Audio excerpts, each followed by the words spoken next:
Welcome to Transplants, a podcast featuring conversations with women thriving in new roots abroad. I'm your host, Laura Perucci, a Brazilian journalist calling NYC home for over a decade. Each episode, we unpack the transitions, culture shocks, setbacks, and joys of starting a new life in another country, so you can learn from their insights and make your own bold move. Because I truly believe real stories are the strongest way to spark real growth. Hi, and welcome back. On today's episode, my guest is Gabriela Dutra, or Gabu, as she's known online. She's a Brazilian content creator, traveler, and storyteller with bold life choices that have inspired thousands. Actually, I first started to follow her after watching a viral video of a date that she had in Italy, but we'll get to that. After landing what many would call a dream job in Rio de Janeiro back in Brazil, she realized that was not enough. So she did it. She saved money, she grabbed her backpack, and she left everything behind and started a global journey with no fixed plans. The name of her Instagram is No Plans for Tomorrow. And the original idea was to travel for a year. But we know that a lot can happen in a year, right? So over this journey, she changed careers. She met the guy who will be her husband. And now she's settled, and I say now, at least for now, in Thailand. In this episode, we talked about solo travel, redefining freedom, money strategies, love on the road, and what it really means to live a life true to yourself, even when you are in a relationship. So let's hear Gabu's transplant story.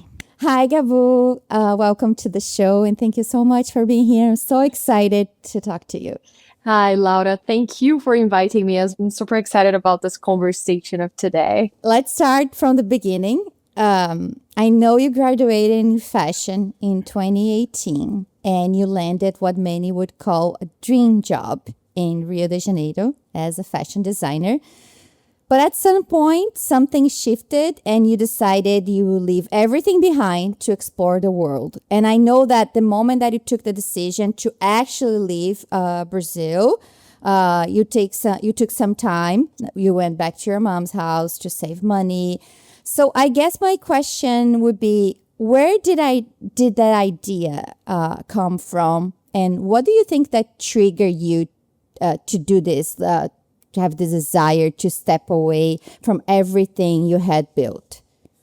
Okay, so I guess that a few things. I think I've always had a lot of different dreams. Like I've always wanted to chase a few different paths. I never believed I was supposed to just like chase one forever. I had dreams like the fashion dream, like I moved to Rio because I wanted to work there at this company and everything. I studied there, but I knew that at some point that was going to end. So that's like a thing since I was like younger. I studied like a few different things, like started, stopped, and whatever. And I was always like, okay, I want, like, I see myself doing a lot of different things in life.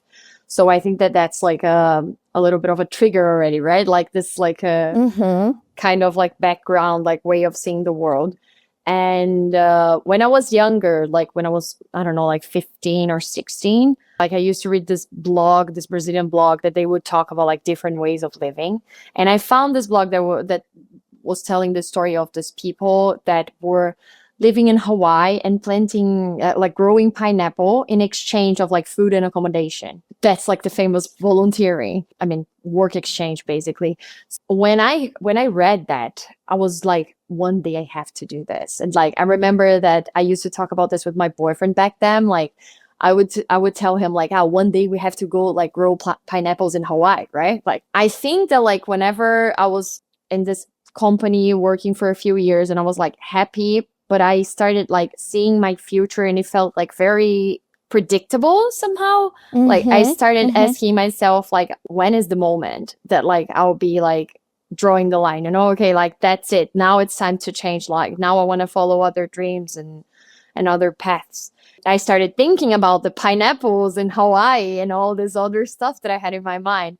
And then the pandemic came. So yeah, that's when I came back to my mom's place. As you said, like it was the pandemic. I basically was like obliged to stay home, right? Like, and I was able to save money. I was very lucky because I kept working, but like online. And then I was not living in Rio anymore. Like I didn't have my apartment anymore. So I was able to like save money for 2 years and think a lot for 2 years. Like, what would I want to do with this money that I was saving? And the answer in my mind was like all the time, like, yeah, it's the pineapple stuff. Like you have to travel the world. I think, yeah, it was a little bit of a lot of things, like wanting to travel Uh-huh. for a long time, wanting to do a lot of different things for a long time, and the pandemic and the time of like being able to save money. And I actually told myself I wanted to travel before I turned 30. And whenever the pandemic ended, I was like 29. So I was like, fuck, it's time. Sorry for Mm, the fuck. But yeah, I was that's like, okay. yeah. I was like, okay, I think it's time. So yeah, it was kind of like, yeah, all of this like different things that made me So decide. basically one thing led to the other. Like you were home, you're saving more money, and then you started to realize maybe it's time. So you didn't come to your mom's house on purpose. It was like because of the pandemic, and then everything happened. Yeah, it was actually a coincidence. I went to my mom's house to spend the weekend because the company I used to work for, they make clothes like in the south of the country, the states where you're from, and I was Mm-hmm. there. I asked my boss if I could like spend a weekend at my mom's house, like a week or so. I don't know, after the weekend, like 3 or 4 days or something.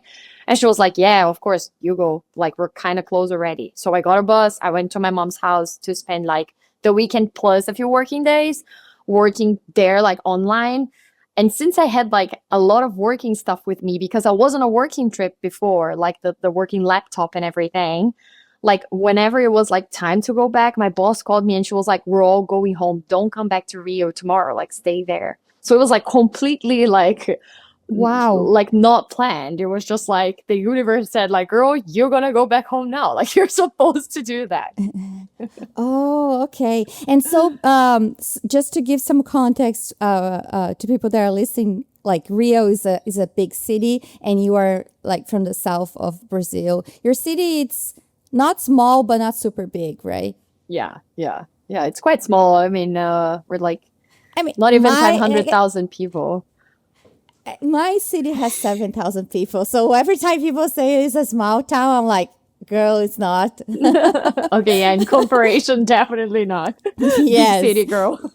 Have you ever travel abroad before going on this trip or no? Yeah. So when I was 17, my grandma took me to New York. That was the first place I've been.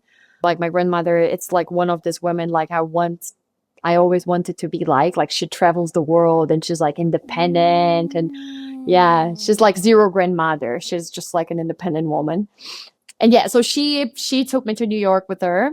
And then a year before the pandemic started, or yeah, I think it was 2019, I went to Costa Rica alone.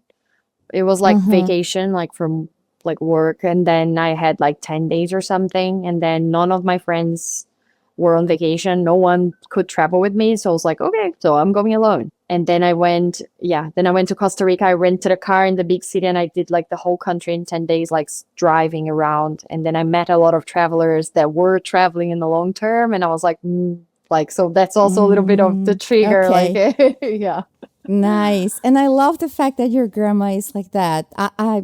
I bet there's some inspiration from her as well, for a sure. hundred Because growing percent. up having that kind of like inspiration definitely has an impact. I read one of your interviews and you said something really powerful. You said, I didn't want to get to my 50s and realize I never did what I really wanted.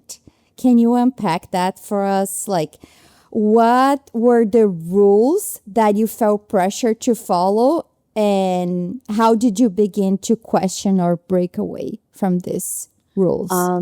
It was about like looking at my parents a little bit and feel like there were a lot of dreams that like you can still see that they're still there, but like there's just like too much like fear or life. I don't know what happens like in years, right? We just become Mm-hmm. more like a, I don't know, a little bit less brave or something, and we have so many responsibilities and stuff. So this thing of the like arriving to like my 50s and thinking about that, it's like literally because of my parents. It's like literally like seeing them like, okay, they're happy in their lives and stuff, but I know, they know, like they told me before that it's like, don't wait till you're 50 for you to like do whatever you want, you know, like it's not like we're just going to give you money or something, like you have to chase whatever you want, but like don't Mm-hmm. wait, you know, until like you have too many responsibilities. I think my mom always had like this kind of conversation with me, and my dad is the kind of person that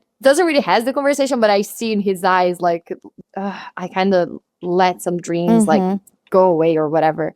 When I decided to tell my parents that I wanted to travel, especially my dad, he picked me up at my mom's house, like in that moment, in the pandemic moment.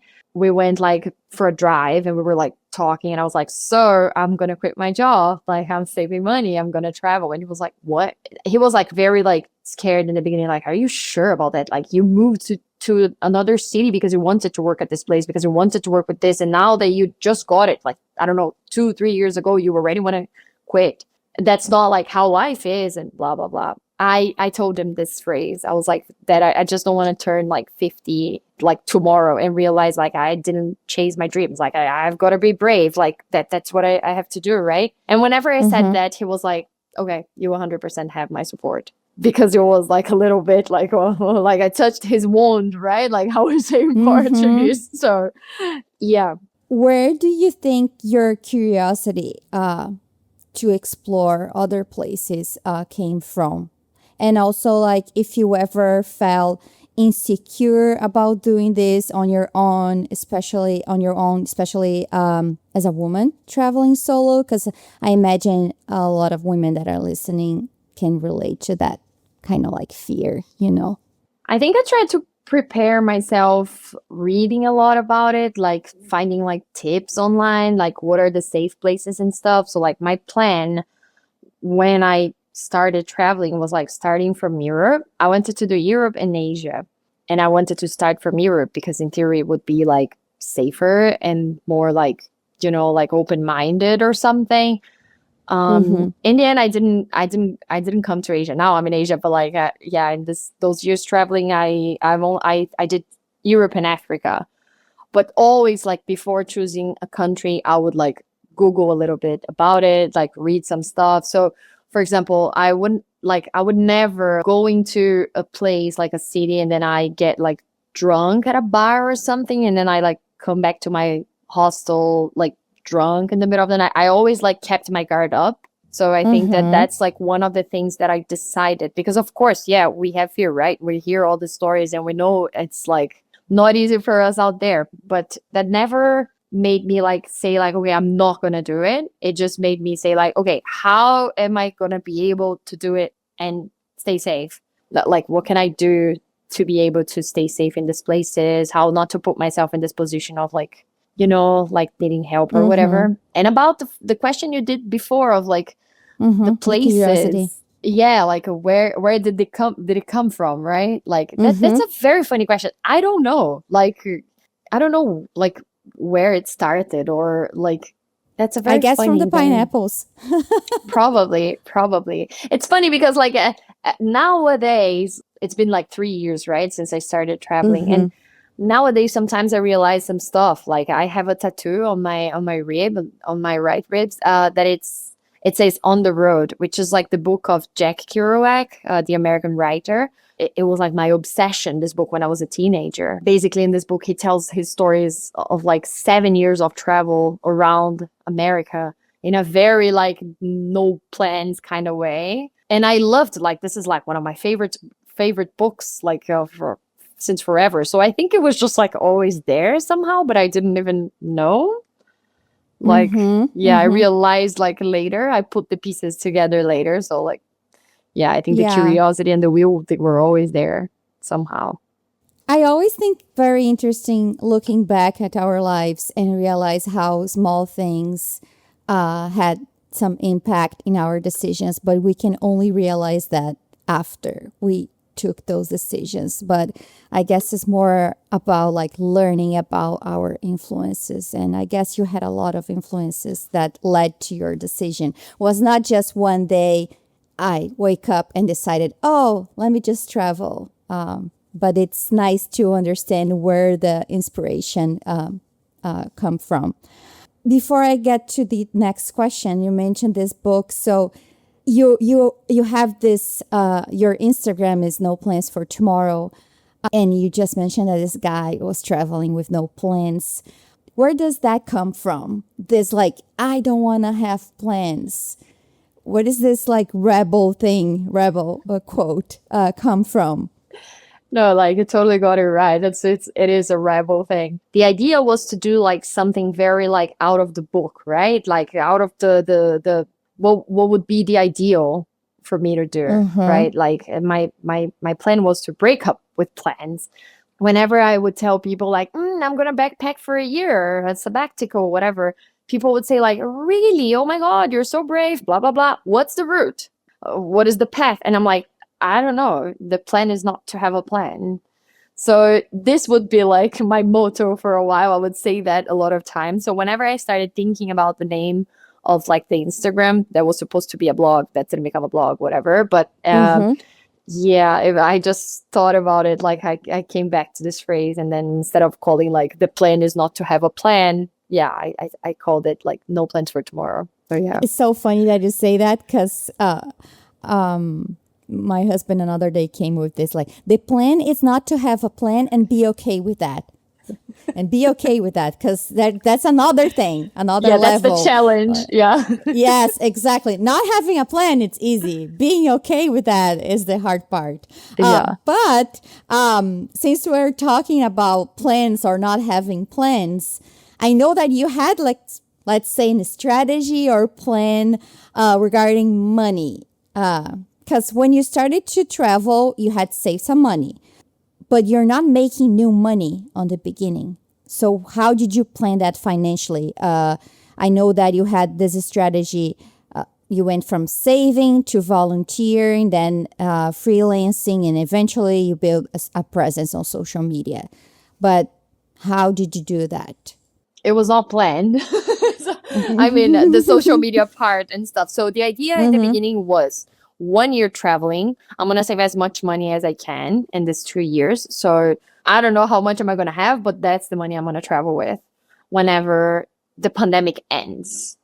So I had 60,000 reais saved, which would be like around maybe $10,000 or something. I think so. Yeah. Yeah. And Which then is not a lot of money. It's not a lot of money. Yeah. But the idea. Because I just watched a video of a couple that they traveled the world for a year and they saved $40,000.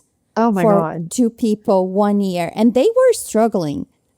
Yeah. Okay. I mean, I think it depends, right? Like on the type of travel. That's also a thing. Yeah. So yeah, I wanted to do it like no matter what. But I have my side that it's a little bit of like, I want comfort. And I came from fashion, like, of course I wanted to be able to buy some stuff traveling or like to stay in like nice places. I also wanted to volunteer. That was like one of the purposes because it was easy to like meet people and not spend any money. I was okay like with the fact that like maybe that I would run out of money and I would have to come back and like going back to fashion or something. My first place was like Paris, and then it was just the cheapest ticket. So when I arrived in Paris, I got like a hostel for like 3 days, and I remember it was something like, I don't know, 50 or 60 euro a day, and that was so expensive like for my budget. I was like, Jesus Christ, I'm not gonna make it. And then I applied for like a place to volunteer in the south of France for like 2 weeks or something, for like tomorrow. And then the guy like approved, like we spoke, whatever. And then I went there. And then whenever I started doing this, I realized that like my money would work like if you would like split this like $10,000 in like 12 months. This money that I would have like per month, I could spend it like in a week or 5 days in a big city, and the rest of the month I would spend 0 volunteering. It's not the only way like to do it, but like since I wanted to be able to go to a big city to get a nice Airbnb to do this also. Basically, I would do that and spend like the whole money in like 5 to 7 days. And basically the rest of the month I would be volunteering. And then I always picked the options of like work exchange that were like a proper exchange, like accommodation, food, sometimes even Oh, wine, okay. like, Oh, I don't wow. know. Yeah, a lot of stuff.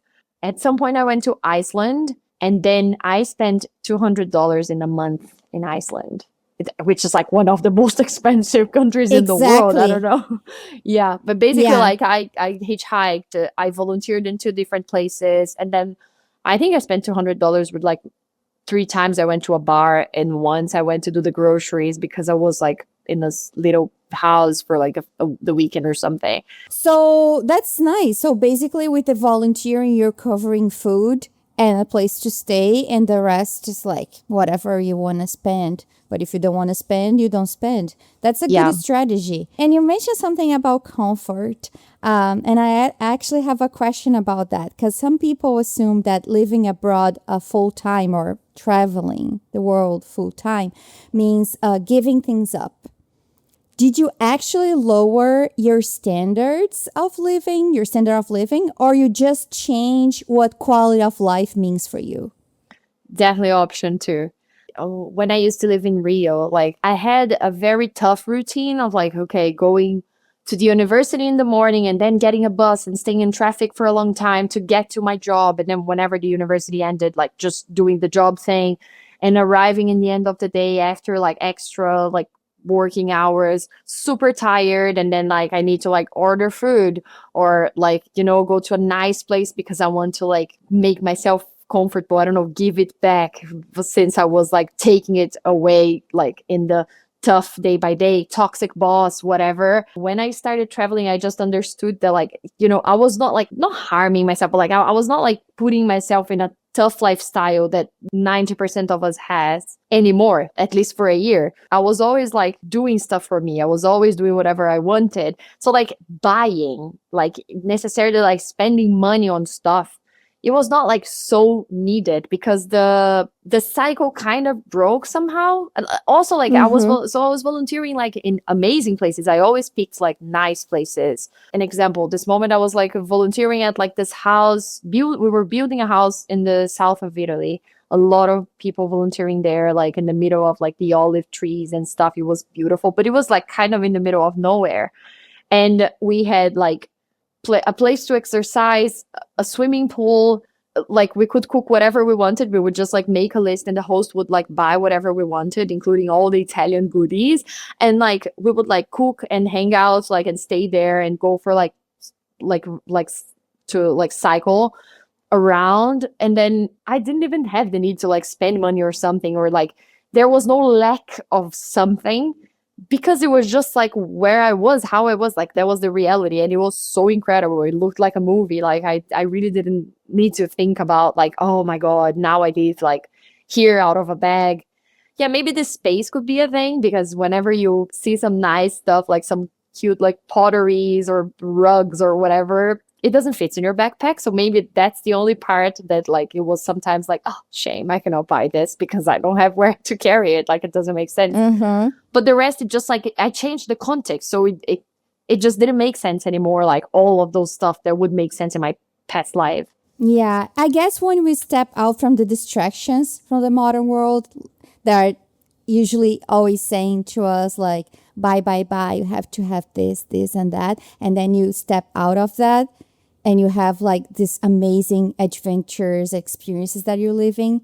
Some things don't matter anymore. So can you give us like just a quick timeline about your journey since 2022, like the places you've been loosely and the work you've done so people have an idea?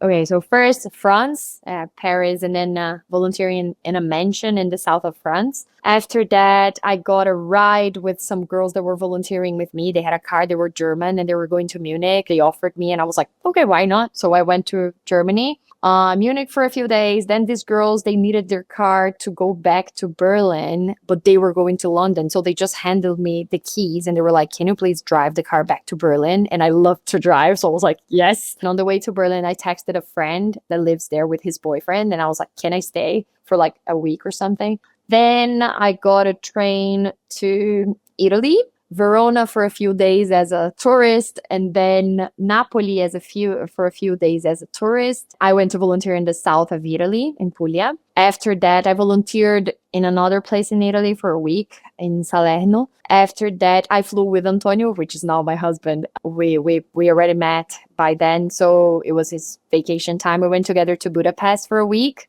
After Budapest, we said goodbye. I flew to Turkey to travel with an American friend. She was a digital nomad. She was like working and stuff. And she started like giving me some tips on like, girl, you should start thinking about working online at some point. So we traveled together, like Istanbul, a few places in Turkey. I went to Croatia. I volunteered for 2 months in Croatia, in Hvar, in one of the party islands and stuff. So I was there for like the summer.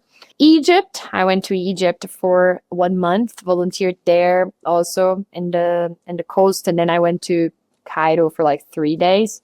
Then from Cairo, I flew to South Africa. I stayed in South Africa for like 4 or 5 months. I had like a relationship with a South African guy. So then I went to Mozambique for a month to volunteer also.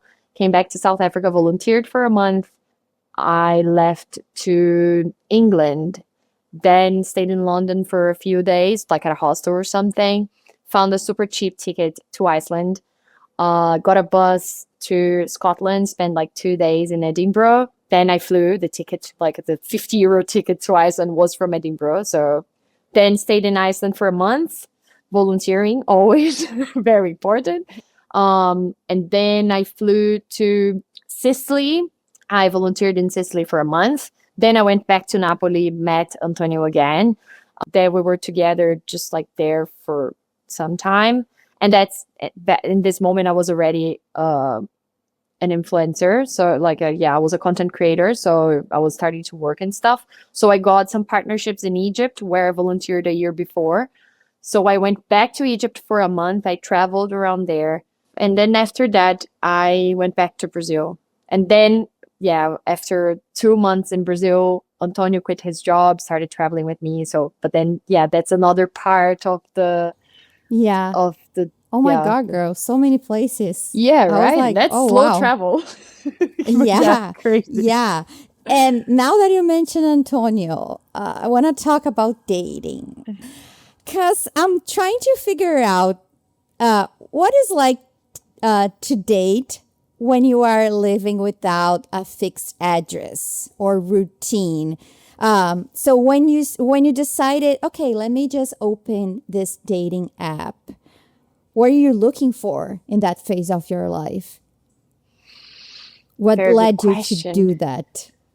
My plan was to like be single my whole trip. Like I want to meet people, like to hook up with guys, whatever, like have some experiences. That was the purpose. I had a very long relationship before I started traveling. We broke up because I was going to travel.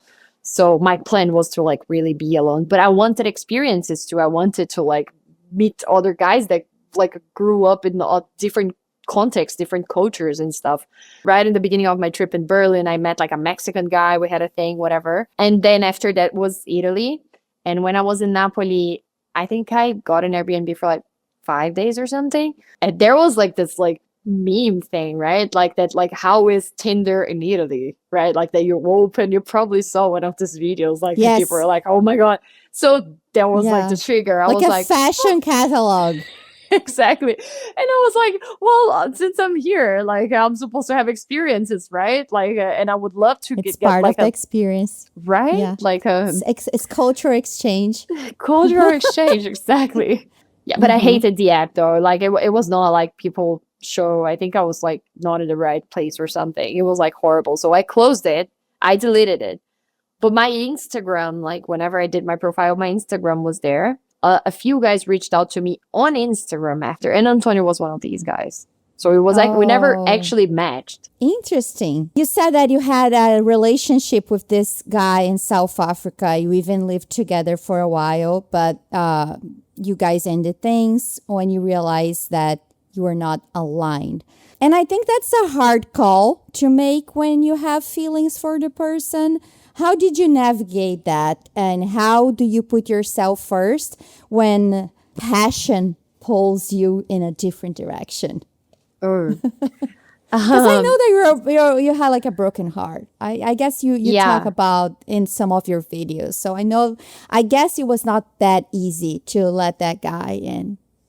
Just No, it follow was your not. dream. It was way easier to leave Antonio actually, because so since my plan was like to be single, whenever I met Antonio and he was like so like the relationship person that like after a while I was like running away from it. I was like no ways, like this is not what I'm doing. Like I've been like around Italy for too long, like just for us to meet sometimes because he visited me in Croatia also. So no, like I can't let this happen. This other guy, the South African guy, on the other hand, he was like 8 years younger than me and like very Oh, immature and everything. So it was something that it was so easy for me to get connected to because it looked very like this is never going to work out. It was actually not a very healthy relationship or something. It was just like kind of like random. And then I feel like my subconscious was like, okay, like you can give a chance to this because this is definitely ending soon, anyways. Yeah. And we were like kind of friends when he invited me to come to South Africa because we met volunteering in Croatia. And then we were still like kind of friends when I went to South Africa, but then it was just like the whole situation, right? Like he had like this his family was like a family that had like a very nice big house and we were like staying in the same room. Like I was with the family, so this became a relationship. And then I just got kind of comfortable and I was there for a long time and then I didn't know how to get out anymore. And then he was actually the first guy I lived with. It was just like immature relationship, like jealousy or whatever. But it just like somehow I guess I thought like it fitted for what I wanted or something. So we actually flew back to London together. Like we went back to mm-hmm. Europe together. His family is Italian, so he has an European passport and he was going to go back to the place where we met volunteering in Croatia, but he was going to go there like to work properly to make money. And I didn't want to go back to the same place because I volunteered there. Like my plan was to see like new stuff. So, okay, now what? And I was like, you could like try to find a job like as a waiter or something in London. And but he was like, I don't want that. Like I want to go back there because I like my comfort zone there. I know how to make money there. I know what we have to do in that hostel and stuff. And then we spent like the night together at the coffee shop at like a coffee shop like in Mm-hmm. Heathrow, the airport in London. We're like, okay, like tomorrow, like he got a ticket and then he was gonna leave like the next morning, and we were like, okay, bye, I think. And then like we said goodbye, we kind of Oh, cried, and then after that, like we texted, like, okay, maybe we can still stay in touch. But he was kind of a child, like, and I mean, of course, he went to like a party, hostel, whatever. So I heard some stuff like 2 days later, and I was like, okay, no, I'm not doing this. And then, but I was like, yeah, very sad because after living with someone for like 5 months or something.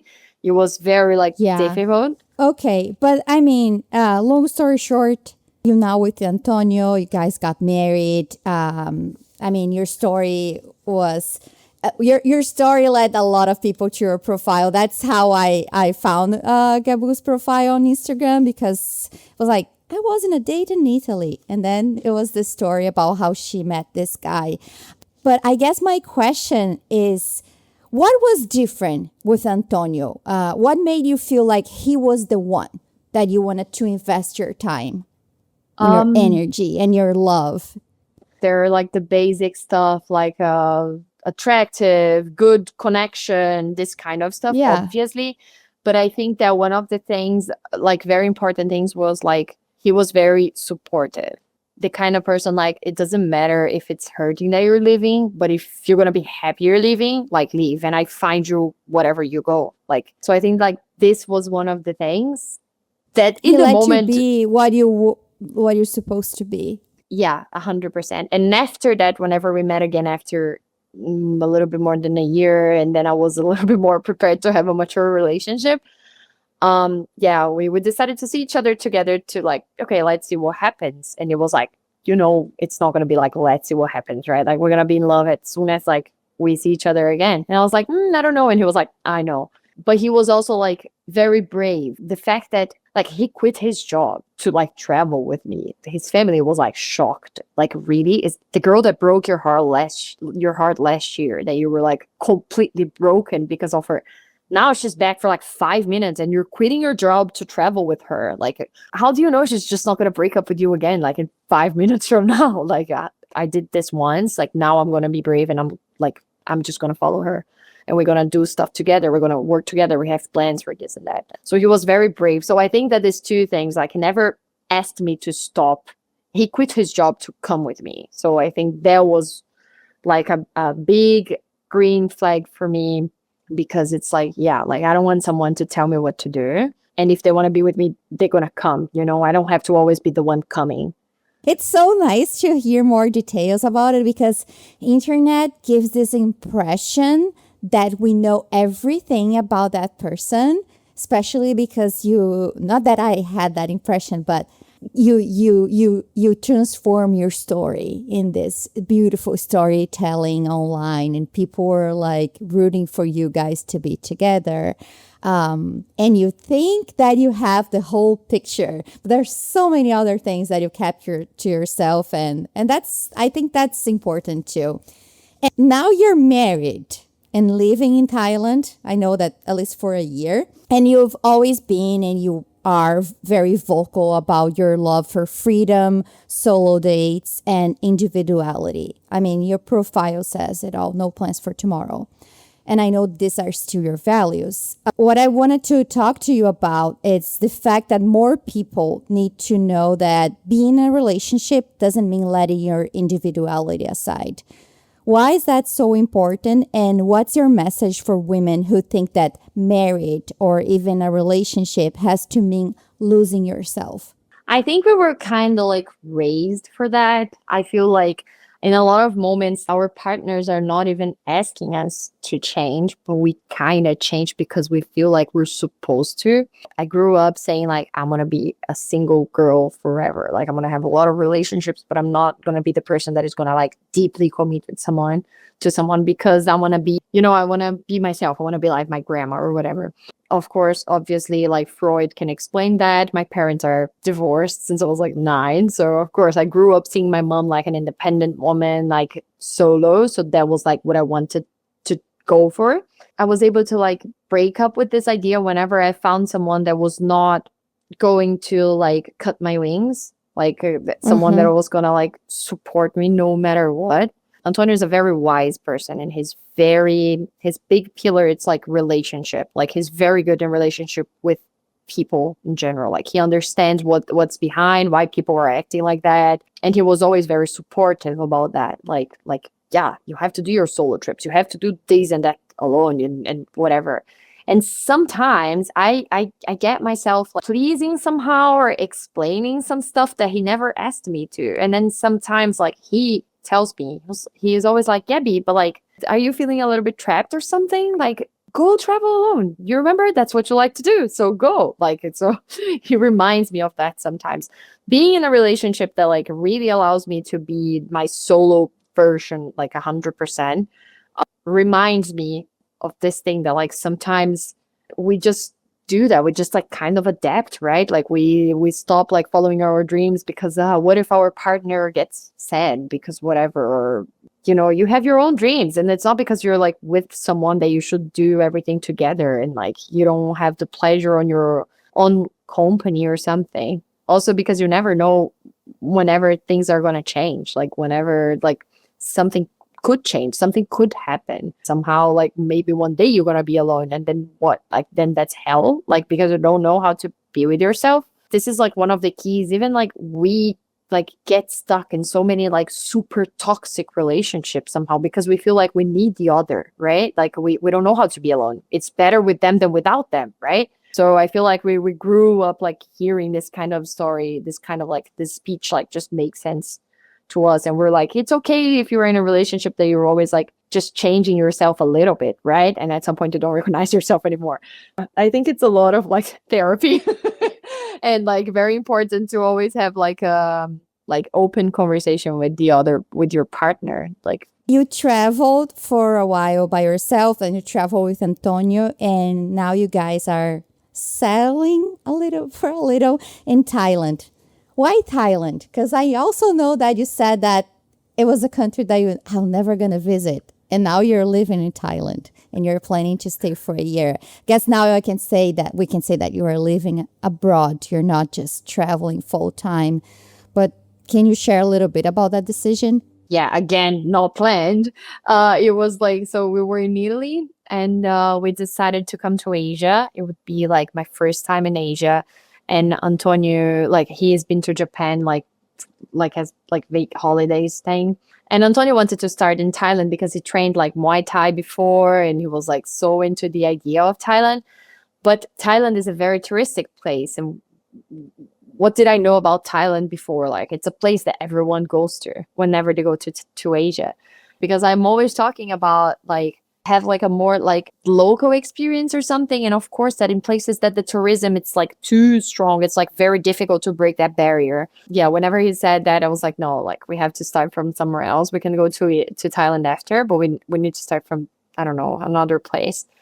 And then I started convincing him that India would be a cool idea because it was just like so extreme, so like unique that it felt like a very good idea.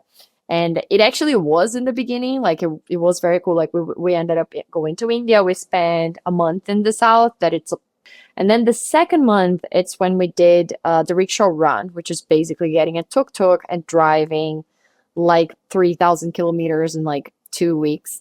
It's like a run, basically like a kind of a competition, like with like a lot of people with you. Very fun, very cool. Met a lot of people, but it was very intense. And then in the end, I got like food poisoning. It happened, the food poisoning. We were in the end of the rickshaw run. I was in the desert in the middle of nowhere. There were like no hospitals where we were.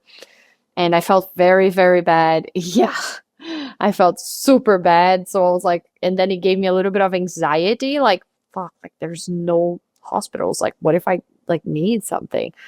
I don't know, at least a 7-hour drive from anywhere else. And yeah, I also like one day I thought I was like already better. We were walking in the streets of Jaipur a few days after that. And then I hit my head on like I don't know, a concrete thing that I didn't see, another trauma. No doctor told me that, but I think it was a little bit of like, I had a little bit of like PTSD after like all of this in India. And I was like, I just need a place that has like structure. Like I need to go to a place that has structure. Like I'm very tired. Like everything that didn't happen bad in like 3 years traveling, it happened in that moment in India.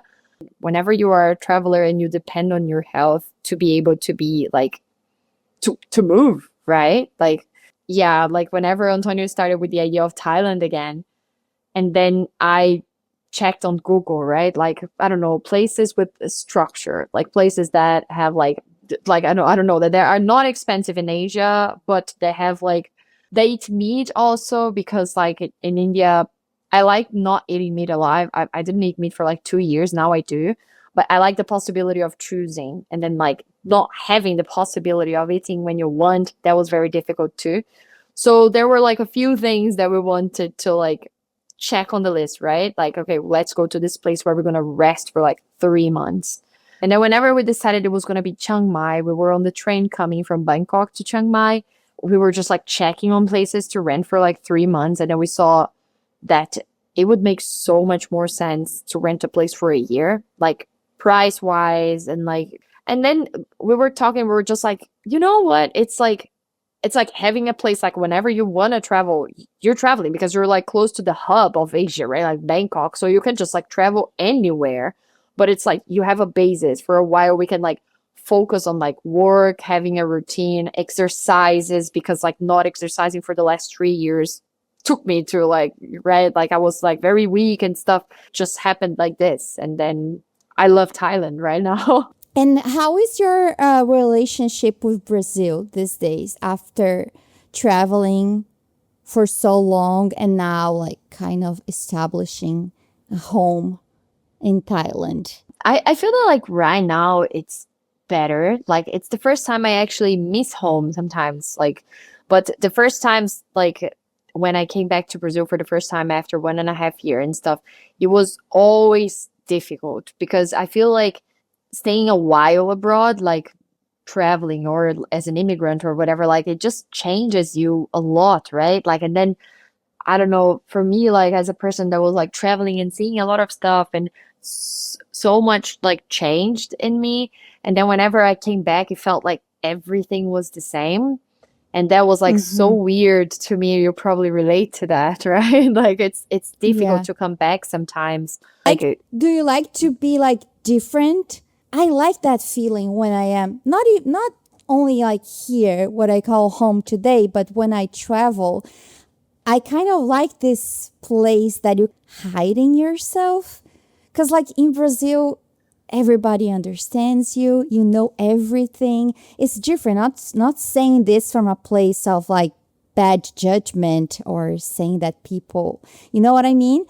So do you feel like that? Kind of like hiding, or do you like this place of being quote unquote different? in general, I say like anonymous. Like I like, Yeah. yeah, right? Like I like Mm-hmm. being like someone that can be anyone in that place. Mm-hmm. I mean, I never tried to like change my name or pretend I'm someone else. I could, but I never tried.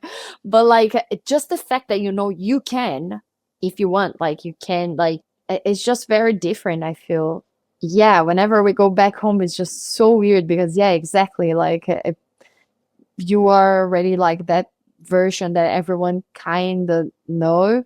If I go to like a new city or something, if it's in my country, if it still feels like the context is the same, right? Like it's not like we're gonna have like a lot of clashes and like there's like we're gonna talk about a lot of different stuff. There's a lot of stuff you don't need to say, and I feel like in this not needing to say something, it lacks a little bit of like entertainment almost, right? Like talking about different stuff Mm-hmm. and everything. Because in general, we would say like, oh, so cool that you do that. I mean, my country, it's like this. We're very used to say this kind of stuff. And then we're exchanging a lot all the time. Whenever I'm in my country, I don't say any of this because everyone knows, right? And then it's either gonna be like the show off Gabby, like just like saying about her experiences abroad, which is kind of boring too. I want to listen to cool stuff. I don't want to just like talk, right? Or it's either like the same as always, and then I'm just gonna go hang out with my friends and I love them. We love each other. It's very nice, but it feels like nothing changed, which is good and Yeah. bad, right? Like it's cool Yes. that you feel comfortable, but it's bad if it's more than a week because then you're like, Jesus, like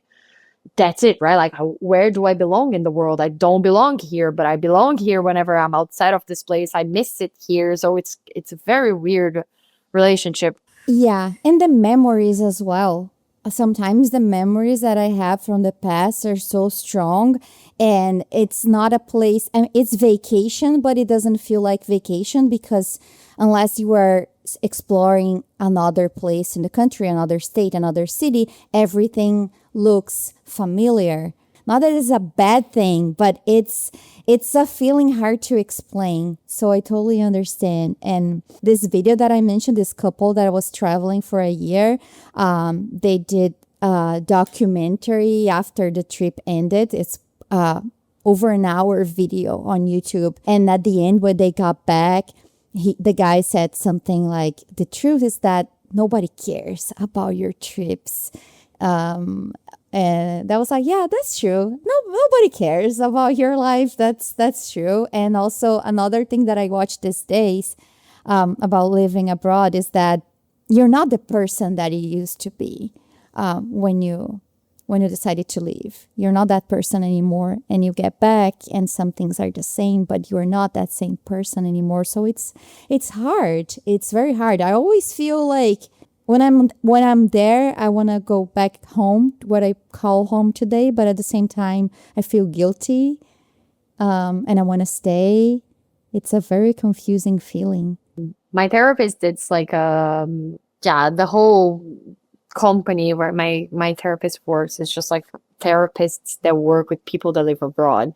And then Mhm. she always explains this to me, like whenever like it was my first time going back and I was like, who am I? Who are they? Like what's happening and everything. She was like, yeah, there's like this is like the return crisis. Like this happens to 98% of people that spend at least a year outside of Brazil. It's like outside of your country. It's normal to come back and then having another perspective and feeling very lost at the same time that you're happy to be there. So I feel like we all connect in that. Like whenever we're like immigrants, like we connect when it comes to that. Yeah, I guess even if you decide like I want to move back to Brazil, it's still gonna be like some period of adaptation because it's hard. Okay, so you wrote on an Instagram at 26, I thought I had found what I was going to do for the rest of my life until I discovered that life it's all about searching for what I want to do. There are many paths, and I want to go through each one of them. And I love that. It feels like such a bold and inspirational statement. So, what would you say to someone listening who feels stuck or afraid to try a different path, even if they don't have it all figured out? I feel like we'll always be like waiting to have everything figured out until we take the next step, right? Like we are never really ready. But I think that the difference between knowing if that option is for you or not, it's like giving a try.